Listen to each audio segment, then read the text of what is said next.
welcome to Mindful Mondays. Today's episode is on the difference between self-esteem and self-compassion and why that's important. If you would like a deeper dive, feel free to follow the link below to go to my website, willowholisticcenter.com, where you can read the full blog post. So we'll get right into it. So what is self-esteem? Self-esteem is when my sense of worthiness comes from my abilities in the things that I value most, okay?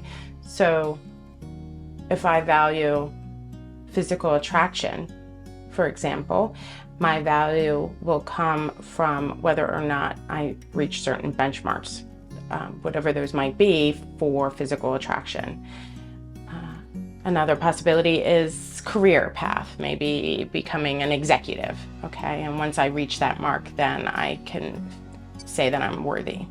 The problem with this is that there's further to fall. In the example of physical attractiveness, however you would base that, we have the aging process, we have weight fluctuations that might shift those. With the job, perhaps you'll get laid off. It might not even have anything to do with your abilities, right? So that's the essence of self-esteem. And there are a couple ways that we can raise our self-esteem. One is to value that we're good at and then devalue the things that we're not good at. However, in that method, we aren't going to strive towards improving ourselves or reaching our full potential. For example, when I was learning to play the piano when I was, 12 or so, it was actually Blue Moon, and I was learning how to play, and in that piece there were I had to do different things with each hand, but at the same time. And it didn't come naturally to me. It was something I needed to practice, and then I just didn't practice. I just gave it up and did the things that came naturally to me. And I really regret that. I imagine that once I nailed it and once it clicked in me and the body muscle memory and I had it, I would have loved that. And I gave it up. Another way to increase our self-esteem is to increase our competence in those things that we value. And sometimes, like with the piano, that would be great. Other times it's not in our wheelhouse. So going to the physical attraction, if I value being skinny, and I could imagine beating myself up to get into a size 0, right? I might starve myself in exercise, and it would be extremely unhealthy. I wouldn't be healthy. I wouldn't be happy. I'd be miserable, okay? And not able to perhaps get to that benchmark, whatever it might be. So it's not always, what's the word? It can be counterproductive, again, depending on what we're talking about. So also, people with high and low self-esteem are equally liked by others. It's our perception, okay, that drives this value. So people with high self-esteem, it doesn't come from being a better person. It comes from thinking that one is a better person than the other, okay? And the only tangible benefit is happiness. People who like themselves are happier. People who don't like themselves are more depressed. Makes a lot of sense, right? There's also evidence and research about the school-based programs that give indiscriminate praise to improve the self-image of children. And what happens is that those children then believe they deserve compliments and admiration no matter what they do, or and it hinders their capacity towards striving to improve in their skills, limiting them from reaching their full potential. Okay. The emphasis on high self-esteem over the past decade or two has also led to an increase in narcissism. There's been research that where in 15,000 college-age students taking the narcissistic personality inventory between 1987 and 2006. And the scores showed 65% more students scored higher in narcissism than previous generations, and an average self-esteem levels also increased by a lot. Okay.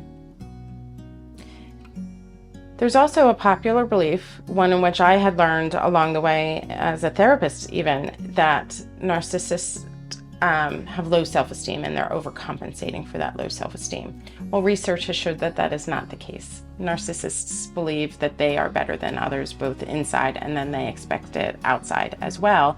And when they receive criticism or negative attention, or the praise stops, then they become rageful and pass blame. They retaliate and get angry. I'm going to make you feel bad so that because you're making me feel bad. Okay. So creating that blame in order to take the negative attention off of themselves and to punish the person that's making them feel bad. So it's deflecting the attention. So bullies, mean girls, they just have high self-esteem as much as other people. They feel better about themselves by putting other people down. Okay.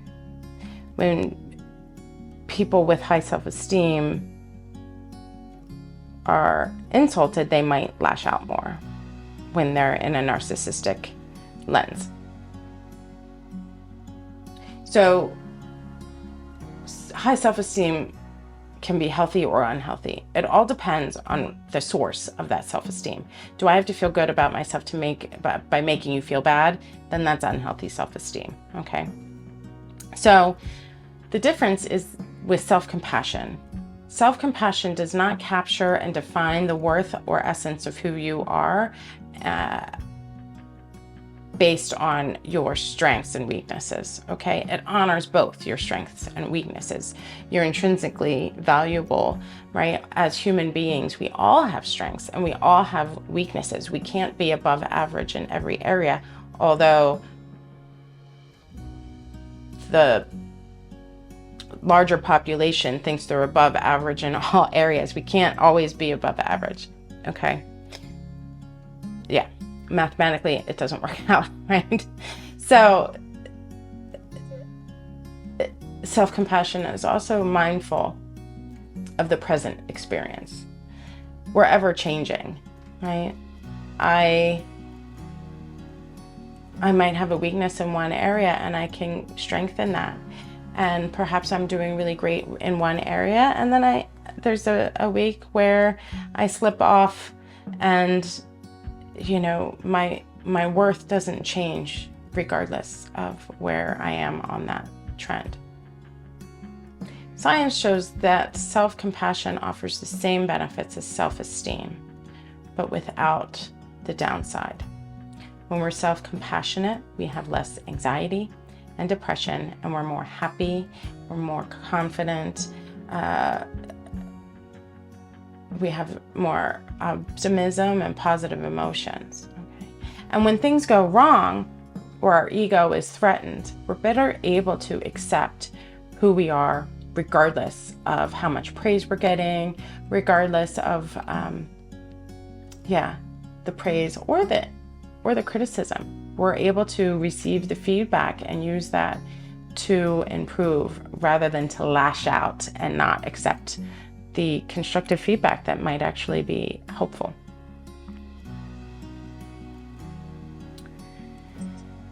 With self-compassion, there's also less social comparison and less need to retaliate, again, for those perceived slights. So with self-compassion, we're actually staying in connection with people. I don't have to put you down to make me feel better, which actually creates more of a distance. If I'm better than you at something, then that's creating more of a distance. Whereas with self-compassion, I can honor my gifts and talents as well as my weaknesses or things that I'm not as good at, and also do the same for yours. It creates more of a connection and brings me more into the flow of humanity and the interconnectedness of all beings, okay?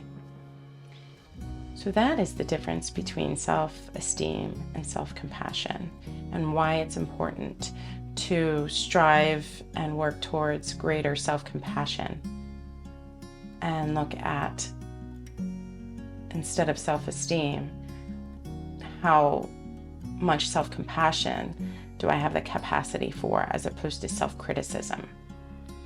Okay, when we're self-critical, we're more depressed and anxious, okay, as opposed to self-compassion.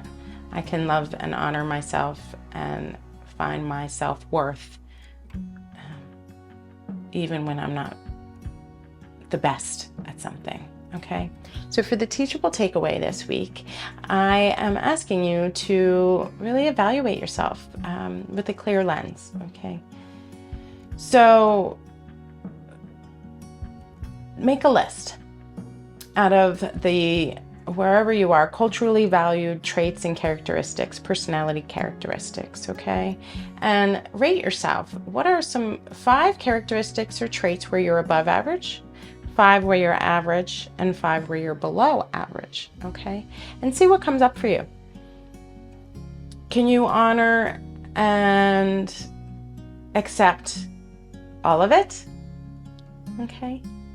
And really have a clear understanding of what your strengths, your weaknesses, and where you're neutral, okay? And it all gets to be there. So that's your Mindful Monday. I hope you have a great week.